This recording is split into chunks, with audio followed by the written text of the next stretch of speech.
بسم اللہ الرحمن الرحیم۔ السلام علیکم ناظرین کرام، بعثت رسول صلی اللہ علیہ وآلہ وسلم سے 2 سال قبل حارث بن ابی ذرار کے گھر میں ایک بیٹی پیدا ہوئی جس کا نام برہ رکھا گیا۔ برہ حسن بے مثال رکھتی تھی، جو بھی اسے ایک بار دیکھ لیتا پھر چہرے سے نظریں نہ پھیر پاتا۔ حارث بن ابی ذرار قبیلہ بنو مستلق کا سردار تھا۔ وقت گزرنے کے ساتھ ساتھ برہ جوان ہوتی جا رہی تھی۔ اس کے حسن و شباب میں خوب نکھار آتا جا رہا تھا۔ برہ اپنے والدین کی بڑی لاڈلی بیٹی تھی۔ وہ جو بات منہ سے نکالتی فوراً پوری کر دی جاتی۔ وقت بڑی تیزی سے برہ کو جوانی کے قریب لے جا رہا تھا، اور پھر ایک دن وہ بچپن کی سرحد پر پہنچ کر جوانی کی حدود کو پار کر گئی۔ اب اس کی بڑھوتری کو دیکھ کر اس کے والدین اس کی شادی کی فکر کرنے لگے۔ برہ اب اس قابل تو ہو چکی تھی کہ اس کی شادی کر دی جاتی۔ ایک روز حارث بن ابی ذرار اور اس کی بیوی آپس میں بیٹھے باتیں کر رہے تھے کہ اسی اثنا میں قبیلے کا ایک مشہور شخص صفوان آیا، جس نے برہ کو اپنے بیٹے مصافہ کے لیے مانگا۔ برہ کے والدین اس پیشکش پر بڑے خوش ہوئے اور فوراً یہ رشتہ قبول کر کے آگے کے مراحل جلد از جلد طے کر لیے، اور جلد ہی برہ اور مصافہ کو رشتہ ازدواج میں منسلک کر دیا گیا۔ کچھ عرصہ تو یہ دونوں ہی مگن سے خوش و خرم زندگی گزارتے رہے، مگر پھر اچانک ہی ایک رات برہ اپنی خوابگاہ میں آرام کر رہی تھی کہ اس نے ایک خواب دیکھا کہ یثرب کی جانب سے ایک حسین و جمیل روشن چاند چلتا آ رہا ہے، یہاں تک کہ وہ چاند برہ کے قریب آیا اور اس کی آغوش میں آ سمایا۔ برہ نے اتنا ہی خواب دیکھا تھا کہ فوراً اس کی آنکھ کھل گئی۔ وہ اس عجیب و غریب خواب کے بارے میں حیران ہوئی اور اسی کے حوالے سے سوچنے لگی کہ آخر اس خواب کی تعبیر کیا ہوگی۔ یثرب میں تو اس وقت محمد رسول اللہ صلی اللہ علیہ وآلہ وسلم کا دین تو سورج کی مانند اپنی پوری تاب کے ساتھ چمک رہا ہے، تو کیا یہ چاند محمد صلی اللہ علیہ وآلہ وسلم ہے؟ نہیں، ایسا نہیں ہو سکتا۔ میرا شوہر، میرے والدین اور میرا قبیلہ تو محمد صلی اللہ علیہ وآلہ وسلم کا بہت بڑا اور بدترین دشمن ہے، تو پھر یہ کیسے ممکن ہو سکتا ہے؟ برہ نے اپنے اس خواب کا ذکر کسی سے بھی نہ کیا، مگر نہ جانے اس خواب کی دل میں کیا تعبیر سوچ لی اور پھر خود ہی مسکرا دی۔ جب اگلی صبح اٹھی تو چہرہ پہلے کی نسبت زیادہ حشاش بشاش اور منور تھا۔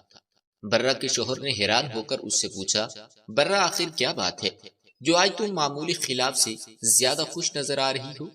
برہ نے اپنے شوہر کو اپنے خواب کی اصل حقیقت نہ بتانے کا فیصلہ کیا اور بات کو ٹال دیا۔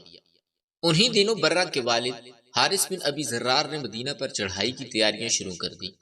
یہ قبیلہ مسلمانوں کی روز بروز بڑھتی طاقت کو کسی صورت قبول کرنے کو تیار نہیں تھا، اس لیے جیسے ہی انہوں نے جنگ کی تیاریوں کا آغاز کیا، اس کی خبر پیغمبر آخر الزماں حضرت محمد صلی اللہ علیہ وآلہ وسلم تک بھی اللہ تعالیٰ کے حکم سے پہنچا دی گئی۔ آپ نے قریباً 1000 مجاہدین کے لشکر کے ساتھ جنگ کرنے کے لیے قبیلہ بنو مستلق کی طرف کوچ فرمایا۔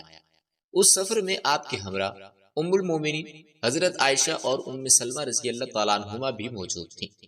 دوسری جانب حارث بن ابی ذرار اور اس کے قبیلے کو جو ہی پیغمبر اسلام کے جذبہ ایمانی سے سرفراز لشکر کی اطلاع ملی تو انہوں نے اس جنگ سے راہ فرار اختیار کرنے میں ہی عافیت اور حیات سمجھی، مگر قبیلے میں موجود چند افراد نے بھاگنے کی بجائے صفیں باندھی اور مسلمانوں پر لگاتار تیروں کی برسات شروع کر دی اور خوب ڈٹ کر مقابلہ کیا۔ لیکن پیغمبر اسلام کی عظیم لشکر اسلام کے سامنے زیادہ دیر تک نہ ڈٹ سکے اور میدان چھوڑ کر بھاگنے پر مجبور ہو گئے۔ کفار کے 10 لوگ واصل جہنم ہوئے، جس میں برہ کا خاندان بھی شامل تھا۔ مسلمانوں کو 2000 اونٹ، 5000 بکریاں جنگ میں مال غنیمت میں ملی اور 200 گھروں کے کم و بیش 600 مرد و خواتین اور بچے قیدی ہوئے۔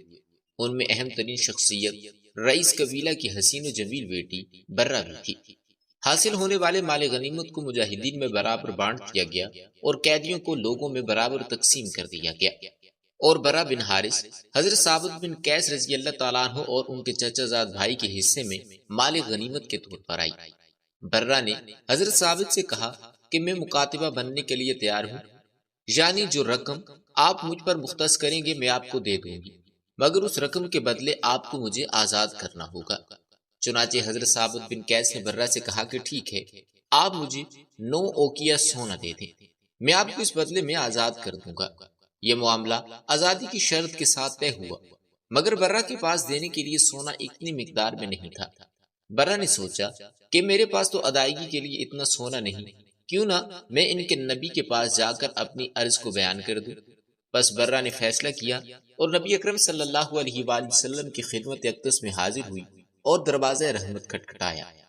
یہ اس بات کی طرف اشارہ تھا کہ برہ اب اپنے ماضی کے دیکھے گئے خواب کی تعبیر کی طرف بڑھ رہی تھی۔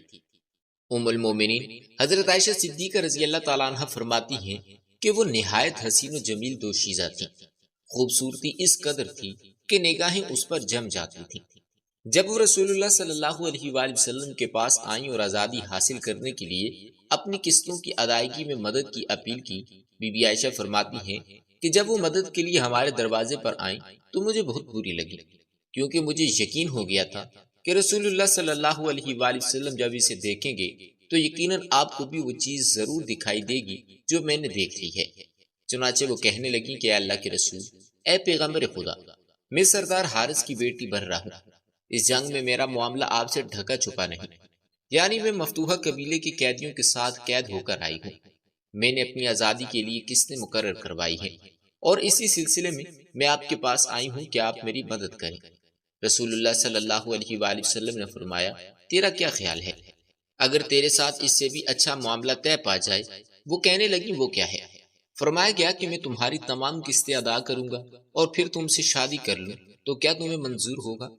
برہ کو تو جیسے اپنے کانوں پر یقین ہی نہ آیا ہو۔ برہ کے ذہن میں ماضی کا بھولا بسرا وہ خواب تازہ ہو گیا۔ برہ نے ایک لمحہ بھی سوچے ضائع نہ کیا اور فوراً اسے کہا کہ اے پیغمبر خدا، مجھے منظور ہے۔ حضرت عائشہ فرماتی ہیں کہ جب لوگوں کو معلوم ہوا کہ حضور صلی اللہ علیہ وآلہ وسلم نے برہ سے شادی کر لی ہے اور انہوں نے اسے اپنی زوجیت میں لے لیا ہے، تو برہ کے قبیلے کے جتنے مرد و خواتین قیدی اور غلام تھے سب کے سب بلا معاوضہ آزاد کر دیے گئے، اور صحابہ کرام کہنے لگے کہ یہ تو رسول اللہ صلی اللہ علیہ وآلہ وسلم کے عزیز سسرالی ہیں، یہ غلام نہیں ہو سکتے۔ پھر حضرت عائشہ فرماتی ہیں کہ اس واقعے سے ہم سب نے ہی یہ اخذ کر لیا کہ ہم نے اپنی قوم کے لیے اس حسین خاتون سے زیادہ بابرکت کوئی خاتون نہیں دیکھی، کیونکہ اس کے سبب بنو مستلق کے سینکڑوں گھرانوں کو آزادی ملی۔ اس سے یہ ثابت ہوتا ہے کہ رسول اللہ صلی اللہ علیہ وآلہ وسلم کے ہر عمل میں کیا راز پوشیدہ ہے، یہ اللہ اور اس کا رسول ہی بہتر طور پر جانتے ہیں۔ دوستو، کیا آپ جانتے ہیں کہ یہ برہ کون تھی؟ تاریخ اسلام ان خاتون کو آج بھی ام المومنین حضرت جویریہ بنت حارث رضی اللہ تعالیٰ عنہ کے نام سے یاد کرتی ہے۔ ایک روایت میں ہے کہ آپ کے والد حضرت حارث بن ابی ذرار نے اسلام قبول کر لیا تھا اور رسول اللہ صلی اللہ علیہ وآلہ وسلم نے باضابطہ طور پر حضرت برہ کے والد کو نکاح کا پیغام بھجوایا۔ نام برہ کا مطلب ہے نیکی و احسان ہے، لیکن اس لفظ کے استعمال سے منفی معنی بھی ظاہر ہوتے ہیں۔ بقول حضرت برہ بن عازب رضی اللہ تعالیٰ عنہ، حضور صلی اللہ علیہ وآلہ وسلم اس نام کو مکروہ سمجھتے تھے اور اسی سبب برہ کا نام بدل کر جویریہ رضی اللہ تعالیٰ عنہ رکھ دیا۔ اس کے بعد ام المومنین جویریہ رضی اللہ تعالیٰ عنہ کے تمام بہن بھائی بھی مشرف با اسلام ہو گئے۔ سیدہ عائشہ فرماتی ہیں کہ جویریہ رضی اللہ تعالیٰ عنہ بڑی شیریں زبان، موزوں اندام، ملیح و حلیم، صاحب بے مثال حسن و جمال خاتون تھی، جو کوئی بھی ان کو دیکھتا فریفتہ ہو جاتا۔ ظاہری حسن و جمال کے علاوہ آپ باطنی حسن کی دولت سے بھی مالا مال تھیں۔ آپ بڑی زاہدہ، متقی، نہایت عبادت گزار، قناعت پسند، صبر و رضا کا پیکر اور ذکر و تلاوت میں اپنی مثال آپ تھیں، اور یہ سب خوبیاں آپ کو رسول اللہ صلی اللہ علیہ وآلہ وسلم کی نسبت سے میسر آئیں۔ دعا ہے کہ اللہ رب العزت ان پر اپنی بے حساب رحمتوں کا نزول فرمائے اور ان کے صدقے میں ہماری بے حساب مغفرت فرمائے، آمین یا رب العالمین۔